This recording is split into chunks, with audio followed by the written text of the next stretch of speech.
Without the choice between the angelic and demonic, there can be no moral to the story. Plato, in his Symposium, establishes their function. Daimon, which is an intermediary spirit, that to Plato is neither good nor bad, and is a being that is somewhere between the mortal and the divine. To Plato, the daimon, or daimon, is an intermediary spirit, and the gods have no contact with humanity, and via the daimon, the demon, intercourse between the gods and humanity is possible. To Plato, the daimon is an impulsive and passionate mediator, a halfway creature that lives in the zone between the divine and the human.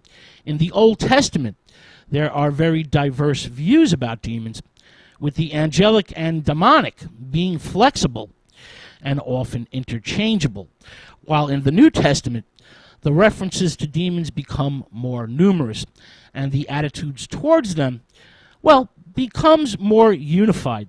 They are viewed as adversaries of God and, basically evil by nature. With Christianity, all pagan spirits become demonized, and the Satan, which means adversary or accuser, has many names.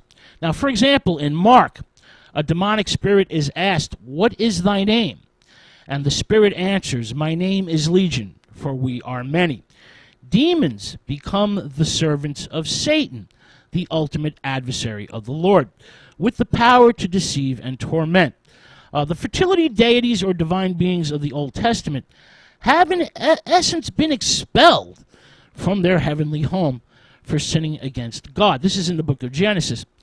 And now want revenge. Revenge by producing erratic and unexpected behavior in humanity. Revenge by tempting, deceiving, and destroying humanity's chances to achieve spiritual perfection and salvation.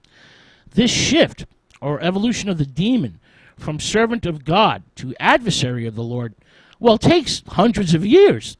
And in pre-exile biblical traditions, the concepts of evil cosmic forces separate from, over or against the rule of God are extremely rare.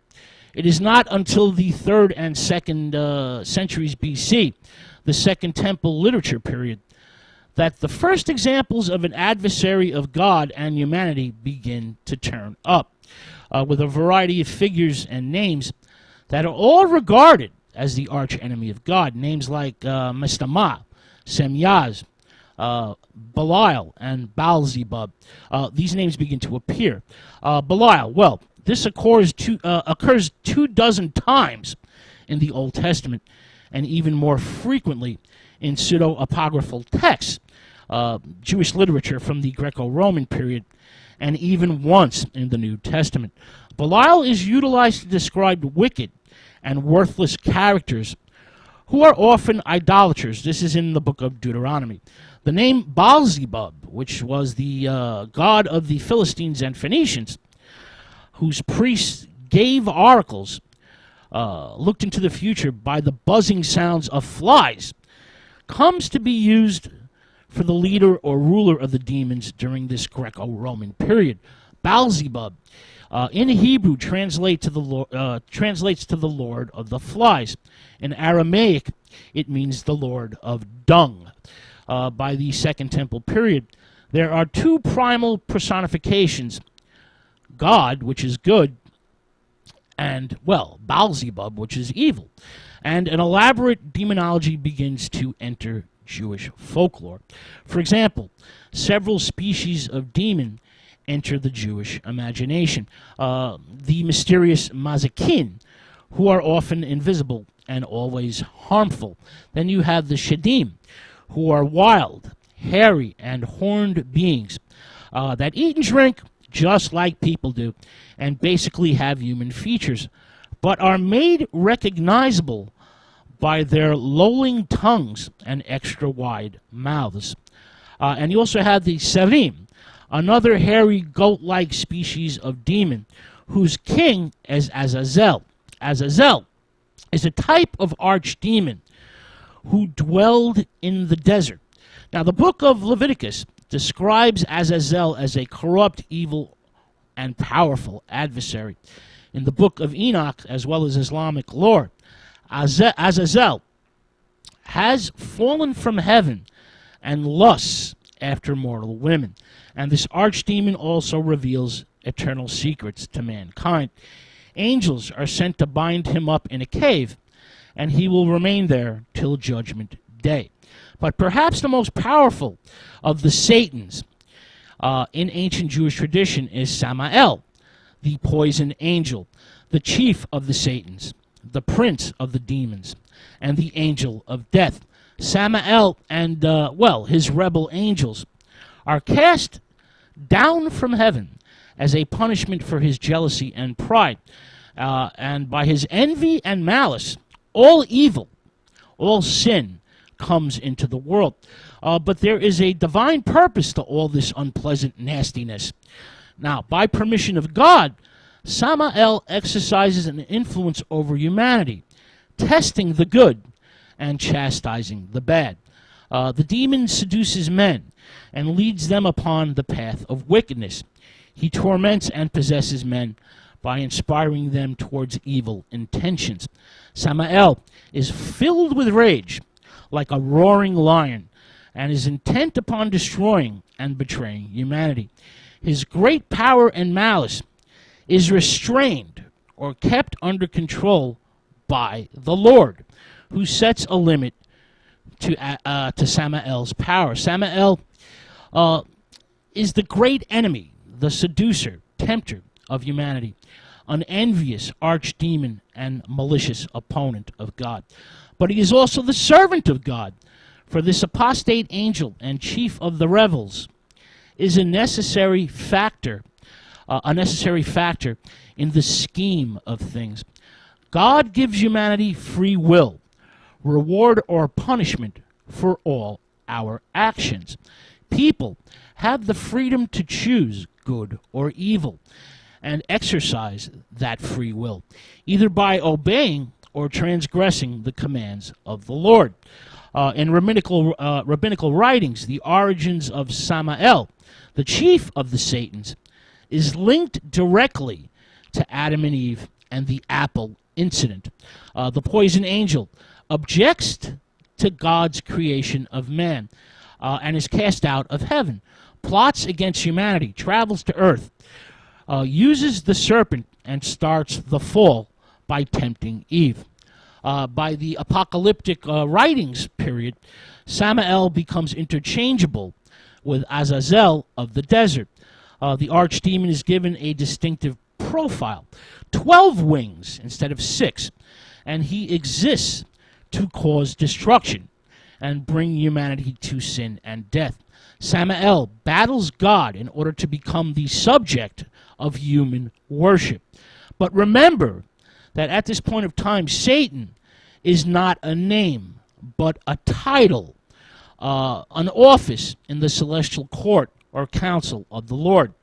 And when Samael succeeds, he then appears as a prosecutor before the heavenly tribunal, the heavenly court, as he endeavors to enlarge his kingdom of darkness. He tries to prove that an individual was bad so that he can become part of his own kingdom. The Satan means adversary or obstructor or accuser, and is present in a large divine assembly of angels. The Satan is the catalyst for the story of Job, with his suggestion that the good and pious Job is only good and pious because God has given him a nice or a good life. Now, what if, says the Satan, we torment Job and make his life miserable? Will his loyalty to God still remain? The Satan gains God's approval to put Job through a ringer of adverse circumstances, and he is the subject. He's the subject. The Satan is the subject to the will of God, and not a free agent. The Satan is a legitimate member of God's court or council, whose function it is to patrol the earth. And it is not until the 3rd and 2nd century BC, the Second Temple period, that the Satan becomes the arch enemy of the Lord and humanity. This shift or evolution of the Satan showcases the influence of Persian dualism on the Jews, the existence of two primal, independent personifications of good and evil. The Satan is no longer working for God. He is working against God. Now, in the Old Testament, the Satan can refer even to a human being accuser or enemy. For example, in 1 Samuel, 2 Samuel, and 1 Kings. The Satan can even be a divine messenger. This is in the book of Numbers.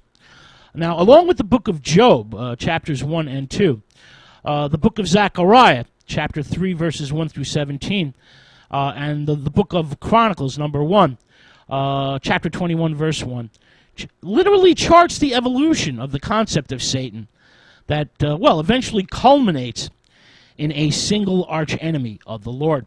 In Zechariah, Satan is once again a member of God's council who objects to the appointment of Joshua as chief priest.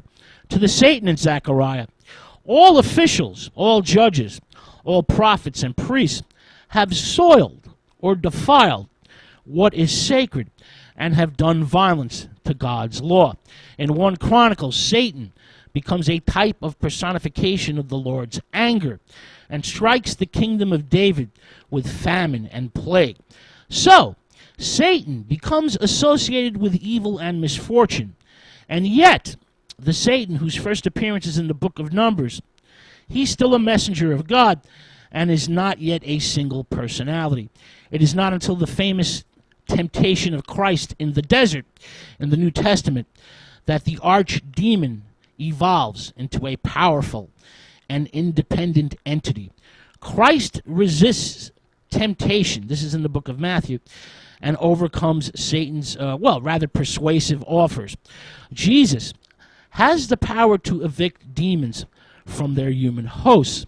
The fallen angels manifest their demonic power by causing spiritual and physical illnesses in their unwilling human host. They take possession of a human mind and body. Christ heals and intervenes, ending their demonic captivity.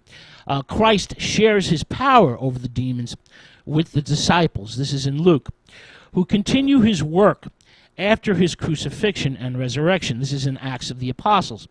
In 2 Corinthians, Satan can imitate an angel of light. And in Ephesians, the arch enemy of the Lord has command over the air and can fly. While in Revelations, Satan accuses the faithful day and night before God.